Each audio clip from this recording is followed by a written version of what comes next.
السلام علیکم، welcome to my YouTube channel. کیسے ہیں آپ؟ امید کرتا ہوں اچھے ہوں گے۔ گائس، عورتوں کو اللہ تعالیٰ نے دولت بھی دی، شہرت بھی دی، دنیاوی اور آخرت بھی۔ دولت اس طرح کی، پیسے کی نہیں، مطلب ایک عورت کو حسن کی دی ہے دولت۔ وہ اس طرح سے کہ جب وہ سجتی ہے، سنورتی ہے تو اپنے شوہر کے لیے اور اپنے بچوں کے لیے، نہ کہ کسی دوسروں کے لیے۔ اللہ تعالیٰ نے عورت کو ہر چیز کا حکم دیا ہے کہ وہ سونا بھی پہن سکتی ہے، حالانکہ مرد پہ حرام ہے۔ سج سکتی ہے، سنور سکتی ہے، پر اللہ تعالیٰ نے ہی عورت پہ اتنا عذاب کیوں رکھا؟ تو چلیں آئیے چل کے یہ ویڈیو دیکھتے ہیں، پھر آ کے آپ سے بات کرتے ہیں۔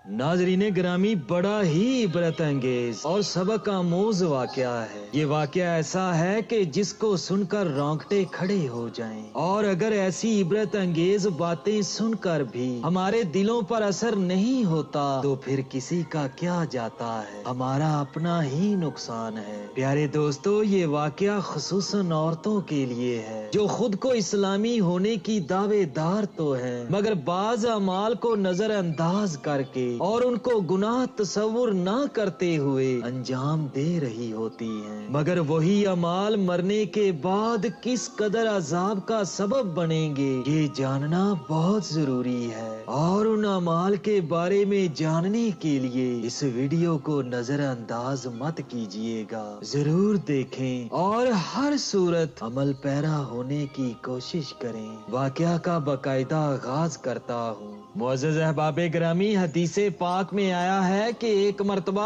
حضرت علی علیہ السلام اپنے گھر تشریف لے گئے اور حضرت فاطمہ الزہرا رضی اللہ تعالی عنہا کو بتایا، اے فاطمہ، 3 دن سے نبی علیہ الصلوۃ والسلام پر عجیب کیفیت طاری ہے۔ اللہ کے نبی صلی اللہ علیہ وآلہ وسلم نماز پڑھنے کے لیے مسجد میں تشریف لاتے ہیں اور فوراً واپس چلے جاتے ہیں، کسی سے کوئی گفتگو نہیں فرماتے، گھر جا کر بھی مصلی کے اوپر رہتے ہیں اور وہاں بھی کسی سے گفتگو نہیں فرماتے اور مسلسل روتے جا رہے ہیں۔ آپ ان کی لاڈلی بیٹی ہیں، لہٰذا آپ جا کر ان سے وجہ دریافت کریں۔ نبی علیہ الصلوۃ والسلام کی یہ کیفیت سن کر حضرت فاطمہ الزہرا رضی اللہ تعالی عنہا فوراً نبی علیہ الصلوۃ والسلام کے پاس گئیں۔ جا کر دیکھا کہ نبی صلی اللہ علیہ وآلہ وسلم واقعتاً بہت غم زدہ ہیں۔ آپ نبی علیہ الصلوۃ والسلام کے پاس جا کر بیٹھ گئیں اور عرض کیا، ابا جان، آپ کس وجہ سے رو رہے ہیں؟ نبی علیہ الصلوۃ والسلام نے ارشاد فرمایا، اے فاطمہ، مجھے خیال آ رہا ہے کہ جب میں نے معراج کی رات جہنم کو دیکھا تو میں نے اس میں کچھ عورتوں کو عذاب پاتے دیکھا۔ وہ نقشہ اس وقت میرے سامنے ہے اور اپنی امت کے غم میں رو رہا ہوں اور اللہ رب العزت سے اس کی مغفرت مانگ رہا ہوں۔ حضرت فاطمہ الزہرا رضی اللہ تعالی عنہا نے پوچھا، اے اللہ کے نبی صلی اللہ علیہ وآلہ وسلم، آپ نے جہنم میں کیا دیکھا؟ تو اس کے جواب میں نبی علیہ الصلوۃ والسلام نے 6 عورتوں کا تذکرہ کیا۔ آپ صلی اللہ علیہ وآلہ وسلم نے ارشاد فرمایا، اے فاطمہ، میں نے معراج کو جہنم میں ایک ایسی عورت کو دیکھا جو اپنی زبان کے ذریعے لٹکی ہوئی تھی۔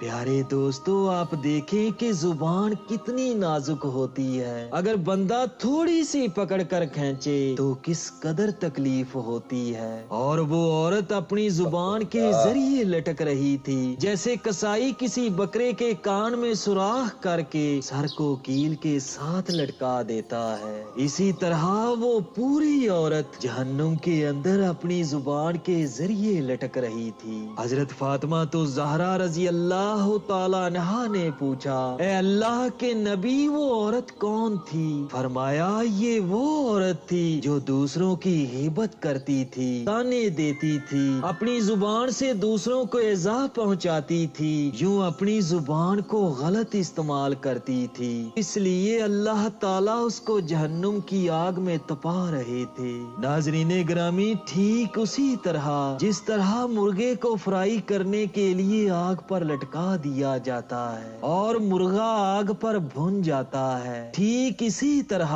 اللہ تعالیٰ بھی ایسی عورت کو زبان کے ذریعہ سے لٹکا کر جہنم کی آگ میں بھونے گا۔ نبی علیہ السلام نے ارشاد فرمایا، اے فاطمہ، میں نے ایک دوسری عورت کو دیکھا، اس کے سینے کے دونوں پستان کے اندر ایک سلاخ ڈالی گئی تھی۔ وہ اس طرح کہ ایک پستان کی ایک طرف سے سلاخ ڈالی گئی تھی اور اس پستان سے ہوتی ہوئی دوسرے پستان کے اندر سے گزر گئی تھی، اور اس سلاخ کے سہارے اس عورت کو جہنم کی آگ کے اندر لٹکا دیا گیا تھا۔ پیارے دوستو، اندازہ کریں کہ وہ کتنی تکلیف میں ہوگی۔ حضرت فاطمہ تو زہرا رضی اللہ تعالی عنہا نے یہ سن کر پوچھا، اے اللہ کے نبی، وہ عورت کون تھی؟ فرمایا، وہ زانیہ عورت تھی جو اپنے آپ پر غیر مردوں کو قابو دیتی تھی۔ اللہ کے محبوب صلی اللہ علیہ وآلہ وسلم نے تیسری عورت کے بارے میں فرمایا کہ وہ اپنے بالوں کے ذریعہ جہنم میں لٹکائی گئی تھی۔ معزز احباب گرامی، بال کتنے نازک ہوتے ہیں، اگر چھوٹا دودھ پیتا بچہ بھی اپنی ماں کے بال پکڑ کر کھینچ دے تو بعض اوقات ماں کے آنسو بھی نکل آتے ہیں، اتنی تکلیف ہوتی ہے۔ اور اس عورت کو بالوں کے ذریعے جہنم میں لٹکایا ہوا تھا، اور اس کے بعد آپ صلی اللہ علیہ وآلہ وسلم نے ارشاد فرمایا کہ اس کا دماغ ہانڈی کی طرح کھول رہا تھا۔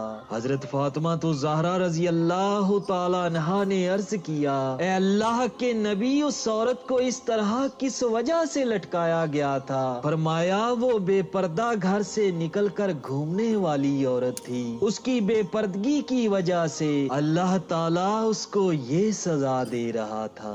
پھر ایک چوتھی عورت کے متعلق نبی علیہ السلام نے ارشاد فرمایا کہ میں نے اسے اس حال میں دیکھا کہ اس کے دونوں پیر سینے سے بندھے ہوئے تھے اور دونوں ہاتھ سر سے بندھے ہوئے تھے۔ اس کے بارے میں آپ علیہ السلام نے ارشاد فرمایا کہ یہ وہ عورت تھی جو دنیا میں جنابت اور حیض سے پاک صاف ہونے کا خیال نہیں رکھتی تھی۔ پھر نبی علیہ السلام نے ارشاد فرمایا کہ میں نے پانچویں عورت کو دیکھا کہ اس کا چہرہ خنزیر کی طرح اور باقی جسم گدھے کی طرح بن گیا تھا۔ وہ عورت ہی تھی، لیکن اس کے جسم کی جلد ایسی بن گئی تھی کہ چہرہ خنزیر کی طرح اور باقی جسم گدھے کی طرح لگتا تھا، گویا اس کی شکل بگڑ چکی تھی اور اس طرح اس کو عذاب ہو رہا تھا۔